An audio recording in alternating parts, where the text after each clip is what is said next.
Suivez Noli Tambou, le sage. Noli Tambou, le sage, avec Congo Top News. Ah, une information bongo, bongo. Warawi. Zungu, zungu. Oya boy. Ma, va. Chimula, mikunda. Kunda mayomo. Nabona simbo snoto, violence pétale. What I know.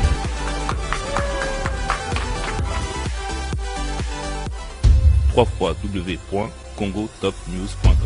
Mesdames et messieurs, fidèles internautes de www.congotopnews.com, c'est bel et bien votre humble serviteur Steve Kambanga qui vous aime bien. Il s'agit là de notre émission Masolo politique ici en République démocratique du Congo, comme nous l'avons annoncé aujourd'hui, parce que vous suivez cette émission aujourd'hui. Aujourd'hui, il y a eu un mouvement, une panique au marché central de Kinshasa, donc ce que nous appelons communément Zando. Donc il y a des inciviques qui ont menacé le grand marché et nous utilisons les conditionnels pour incertitude d'information, mais il y a des gens, parce que j'ai tenté d'appeler les administrateurs adjoints du grand marché qui n'a pas pris le téléphone, il semblerait que l'administratrice du grand marché serait abattue. Et nous ne savons pas de quoi il s'agit, mais au moins la vraie information est qu'il y a eu la grande panique au niveau du grand marché. Des inciviques ont entré et ils ont fait évader certains détenus au cachot. Et sur ce, un expert en analyse, c'est un coordonnateur de Reprodev qui est un réseau de défenseurs des droits de l'homme et victimes et témoins de tortures. Et il est fondateur, président de AIDEF, qui est aussi une ONG, organisation non gouvernementale. C'est Maître Henri Wemboloa, chef des travaux à l'université, analyste, avocat des professions. Il va devoir nous expliquer aussi en analyse par rapport aux différentes actualités en République démocratique du Congo. Je m'en vais pour saluer Maître Henri Wemboloa Uchudi. Maître Henri, bonjour. Bonjour, Monsieur Steve. Vous allez bien? Je me porte bien. Maître Henri, vous êtes invité, c'est pas pour rien, c'est pour essayer d'analyser sur cette information qui nous est parvenue, et c'est une information vraie ici à Kinshasa que nous confirmons qu'il y a eu la panique au niveau des grands marchés, mais sauf que nous voulons que vous analysez un peu. Ça peut être quoi? Qu'est-ce qui peut se passer pour qu'il y ait cette panique au niveau des grands marchés? Les gens étaient bien, les vendeurs, les magasins boutiques. On a constaté au début de l'après-midi, les inciviques sont entrés et puis ils ont changé les mouvements, ils ont menacé, ils ont fait évader les gens qui étaient au cachot, les détenus sont en fuite. Certaines personnes aussi seraient décédées. Quelle analyse faites-vous? Je parle avec réserve. C'est vrai qu'on a appris, mais on n'a pas encore vérifié ces faits pour dire de manière nette qu'il y a des inciviques, qu'il y a des personnes qui ont été évadées du cachot du marché et qui auraient même l'administrateur du marché qui serait décédé. Et donc c'est sur base de ces incertitudes que nous voulons faire cette analyse et constater que depuis un temps il y a une insécurité effective dans la ville de Kinshasa. Il suffit d'un rien et bon, eh bien, les gens sont debout. Et donc cela, c'est suite à plusieurs évasions qu'on a constatées. C'était au commissariat de la police, ça tout a commencé par la prison, ça s'est étendu dans diverses prisons, centres de détention de la République. Et donc c'est une situation qui n'est pas encore très maîtrisée. Si nous avons entendu le ministre de la Justice parler d'un certain dysfonctionnement ou de situations accidentelles, mais que l'on renforcerait les conditions de sécurité dans les prisons et les lieux de détention, c'est une bonne chose. Mais d'autre part, on parle souvent des personnes de Némoanda Nsemi. Némoanda Nsemi, c'est un député national qui a un mouvement politico-religieux, et avec ce mouvement, bon, il a été arrêté et il est sorti aussi grâce à une évasion de la prison, et on ne maîtrise pas très bien où il se trouverait en ce moment. Et voilà le contexte, les évasions, l'insécurité, c'est Nemwandansemi. Il y en a aussi qui parlent de Kamwena-Sapu dans les Kasaï, où on parle de plusieurs fosses communes qui sont découvertes. Donc c'est cette insécurité aujourd'hui qui laisse les gens dans une situation d'inquiétude et d'insécurité généralisée. Nombreux se posent la question, est-ce que c'est le fait du gouvernement ou est-ce que c'est la population ou des insurgés ou une voie vers une révolution? C'est autant de questions que les gens se posent. Et quand on se demande si c'est le gouvernement, c'est pour dire que non, mais peut-être ce sont des occasions qui sont montées pour que les élections ne soient pas organisées.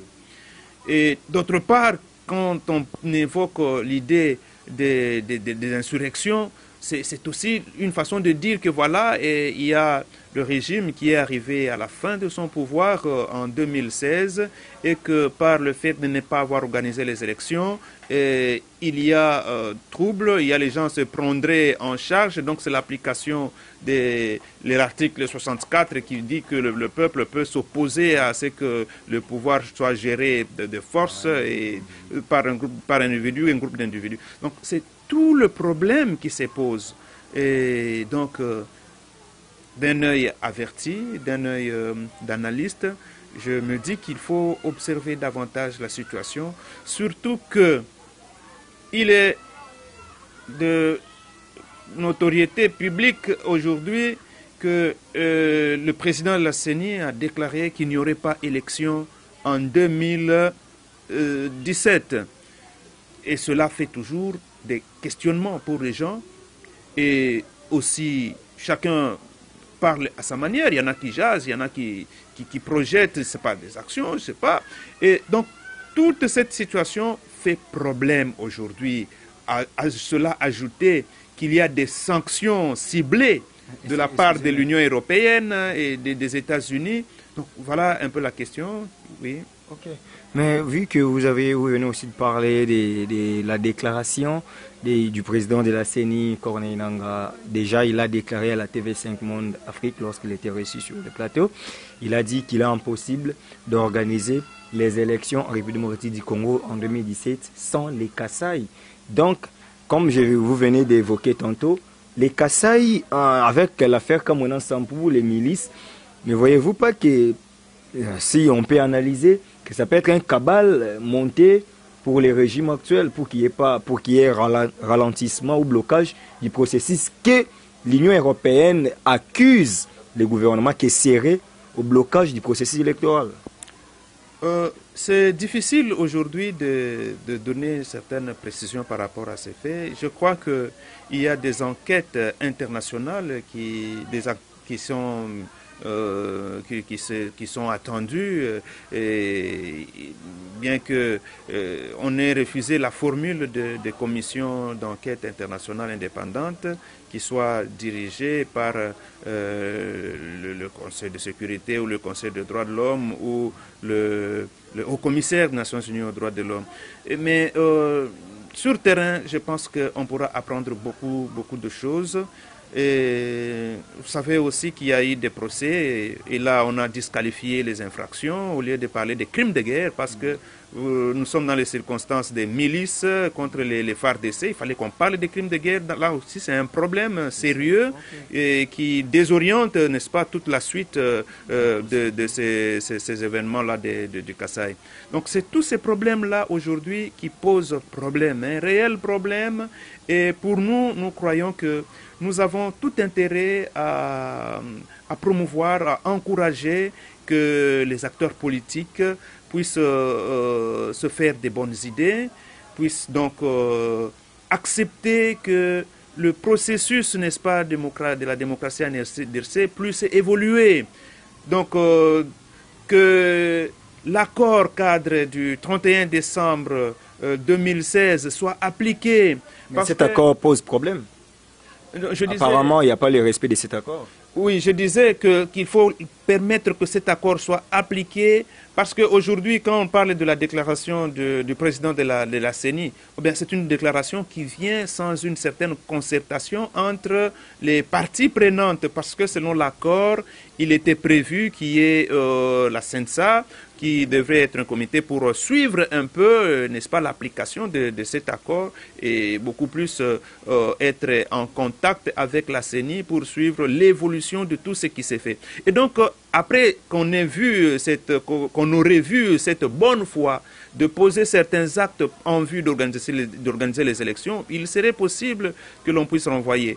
Et aussi, procéder par une déclaration du président de la CENI tout seul, là aussi ça pose problème parce qu'ils n'ont pas analysé, n'est-ce pas, la situation comme c'était prévu dans l'accord. Vous dites que l'accord pose problème, c'est un problème des arrangements particuliers qui s'est posé, mais il y a eu un accord. Parce que si nous nous rappelons encore bien, même le président de la République, Joseph Kabila, avait dit qu'on a atteint 98% de ce qui est attendu et qu'il ne restait que 2%. Donc, il aurait dit qu'il n'est pas signataire de cet accord. Donc, on peut supposer, parce que lui-même a déclaré aussi qu'il c'était 98%, qu'il n'est pas signataire, mais il avait délégué certains de la majorité présidentielle. Nous pensons qu'ils sont concernés par cet accord. Et voilà, nous disons encore que nous aurions voulu que la majorité présidentielle prenne tout son courage et toute la bonne foi et l'amour aussi pour le peuple congolais et pour le pays en vue de faire évoluer le processus. Et d'autre part aussi, c'est aussi souhaitable que les membres de l'opposition, toute opposition confondue, acceptent qu'il est aussi possible de continuer à négocier. Négocier, non pas nécessairement pour des transitions, mais négocier aussi pour se faire réfléchir en vue de sauvegarder ce qu'il y a de plus cher, de plus important, la paix, la sécurité et l'avenir du pays. Revenons un peu, maître, parce que l'actualité vraiment reste dominée aux élections. Mais nous revenons un peu en arrière pour l'insécurité. Comment un État comme la République démocratique du Congo peut être menacé à chaque fois dans des sites où il y a des sites juridiques, où il y a des détentions, mais nous avons constaté, c'est comme s'il y a le FRDC, c'est comme s'il ne fait pas bien son travail. Donc le pays est insécurisé, où tout le monde peut attaquer quand il veut, et tantôt, mais qui n'est qu'un individu, mais même s'il a un mouvement politico-religieux, mais ils n'ont pas d'armes. Parce qu'en droit, on ne croit pas à la spiritualité. S'il faut dire qu'il y a eu des noix de palme qui seraient à la base des tueries. Mais comment ces pays, on peut attaquer tout site quand on veut, mais où est l'armée, où est la police qui est censée gérer la population? Et c'est bien, où en sommes-nous, maître?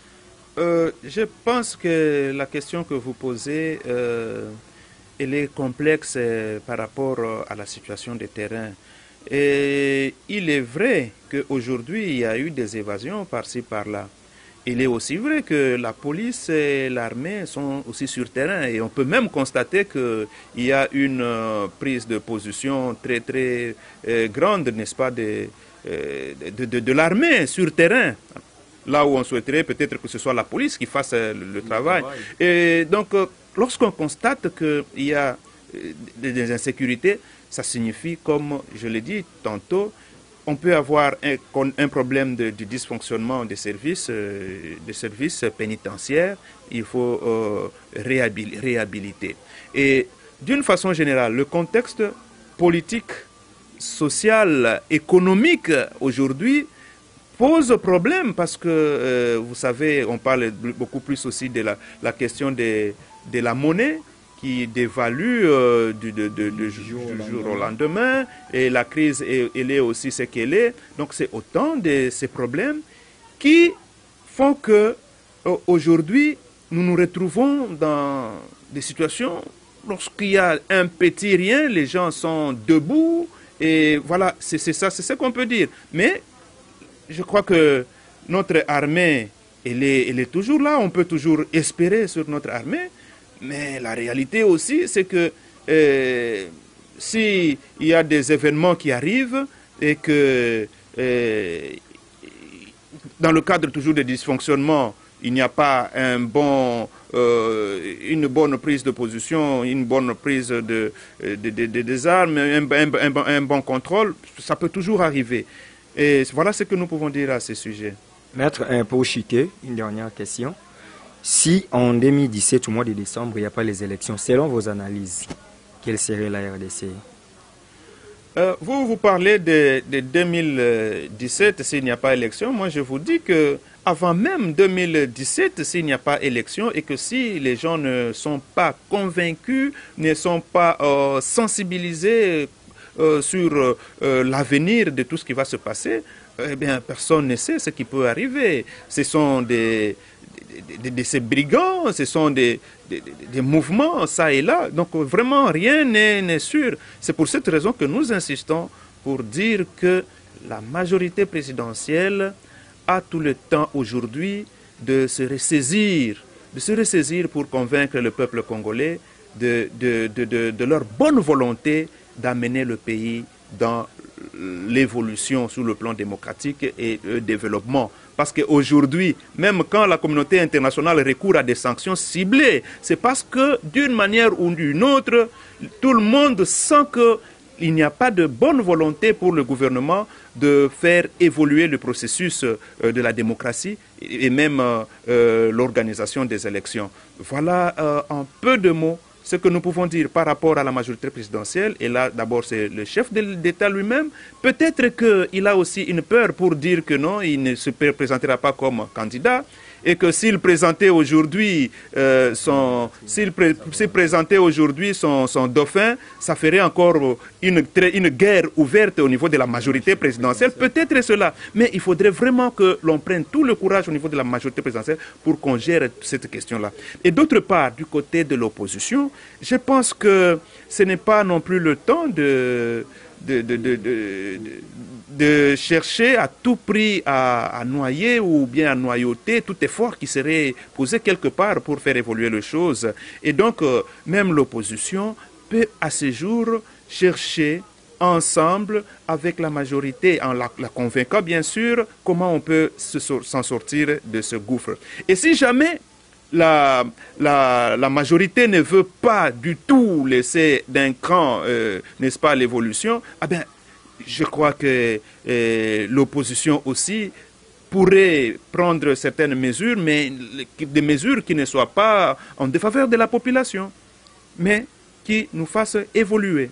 Merci maître. Nous chutons déjà, fidèle internaute. Un propos de son Excellence Lambert Mende, porte-parole du gouvernement, qui dit que ce n'est pas la communauté internationale qui a donné l'injonction à la CENI, qui est une institution d'appui à la démocratie, qui est indépendante, d'organiser les élections.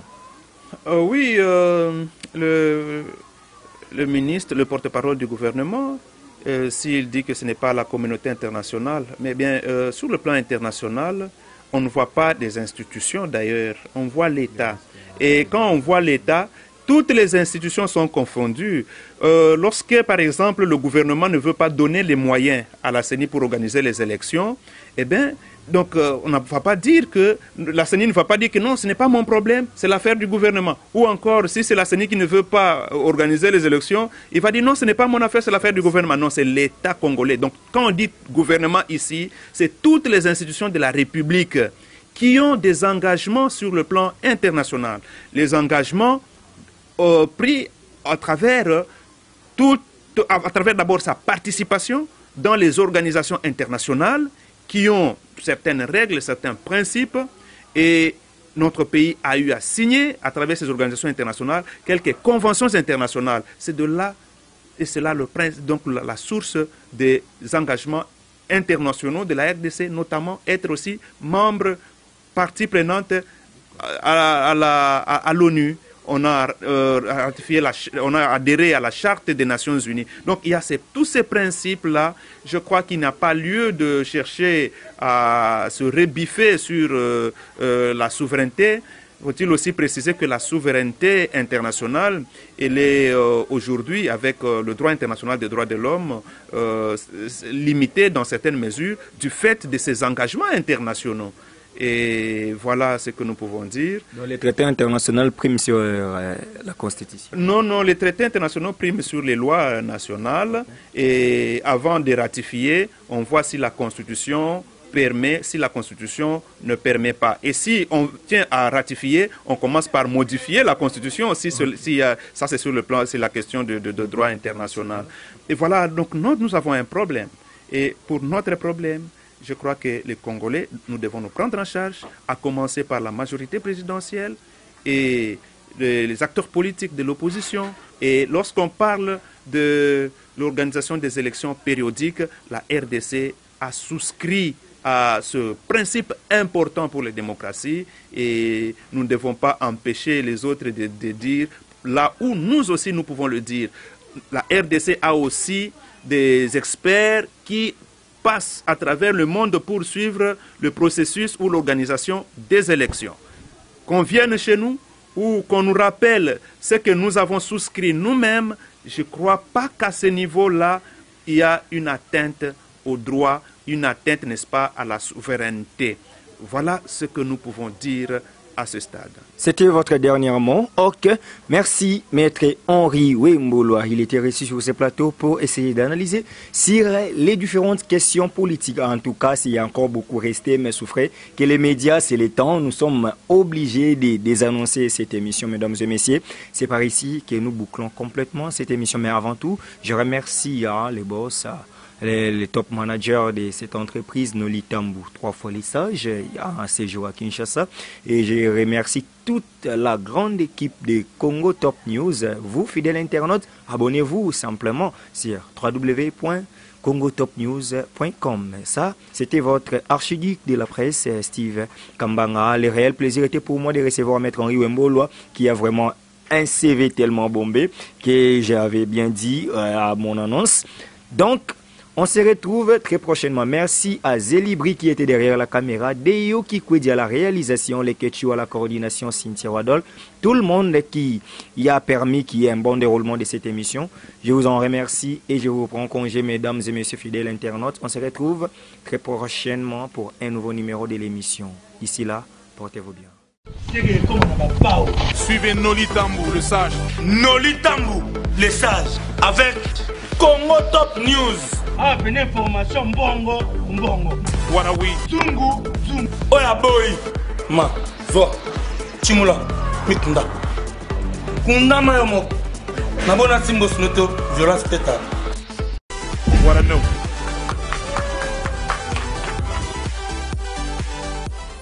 www.congotopnews.com